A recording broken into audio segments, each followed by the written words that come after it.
C'est l'histoire d'un homme d'une soixantaine d'années, qui vit depuis 3 décennies dans une chambre de bonne à Paris.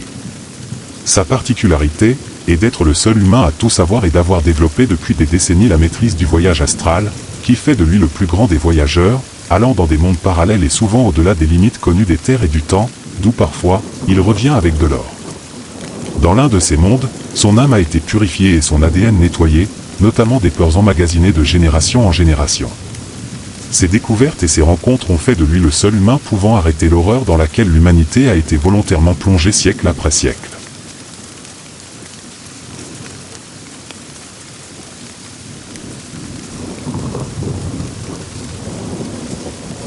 Il fait ses courses tard le soir dans une épicerie nocturne où il achète toujours les mêmes produits.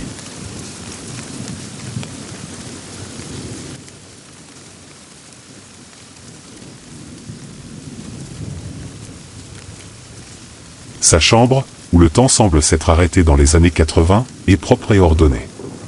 Aucun livre, aucune photo, pas de télévision ni de téléphone, juste une petite radio qu'il utilise pour écouter des flashs d'actualité. Au premier abord, les murs, le plafond ainsi que la porte d'entrée semblent être recouverts de papier peint, mais rapidement, on distingue qu'il s'agit de titres d'ouvrages historiques, religieux, ésotériques, philosophiques, scientifiques et de physique quantique, écrits au feutre noir et tous barrés d'un trait, comme pour les éliminer. Comme la place devait manquer, on découvre avec stupéfaction que le plancher de sa chambre est gravé de titres d'ouvrages eux aussi barrés. Pourtant, en contemplant cet incroyable intérieur, on découvre un titre d'ouvrage non barré, encerclé de titres barrés. Ici, dans ces 10 mètres carrés, les ouvrages les plus puissants et les plus mystérieux ont été étudiés, disséqués, décodés et déchiffrés avant d'être éliminés. Avant que son jugement ne tombe définitivement, il profite de ses voyages pour obtenir l'aval de Melchizedek. La radio diffuse chaque jour des nouvelles d'événements réels ou commandés, catastrophes climatiques, pénuries diverses, attentats, guerre, famine, violence urbaine, tuerie de masse.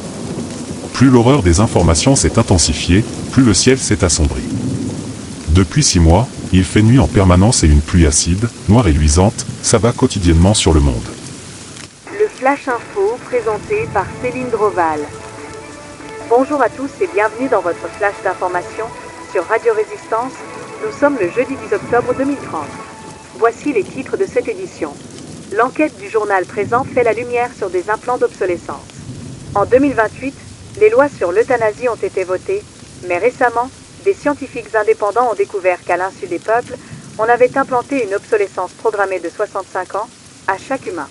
À 66 ans, le jour de leur anniversaire, tous les humains n'appartenant pas à l'élite sectaire meurent. Info sécurité.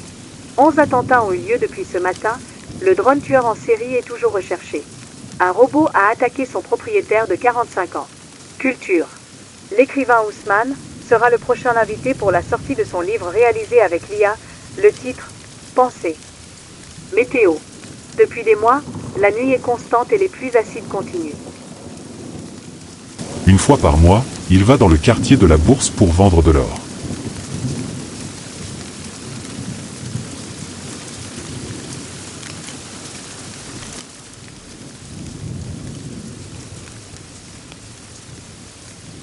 Comme chaque fin de semaine, l'homme part pour une destination inconnue. Peut-être va-t-il enfin en finir avec le mal. 8 jours plus tard, alors que l'horreur est devenue le quotidien de tous, des pompiers découvrent son corps inanimé sur son lit et le déclarent mort.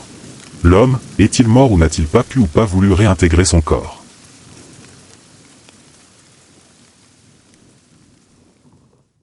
Ici, une femme s'apprête à accoucher à l'ancienne, sans risquer la perforation de sa dure mère.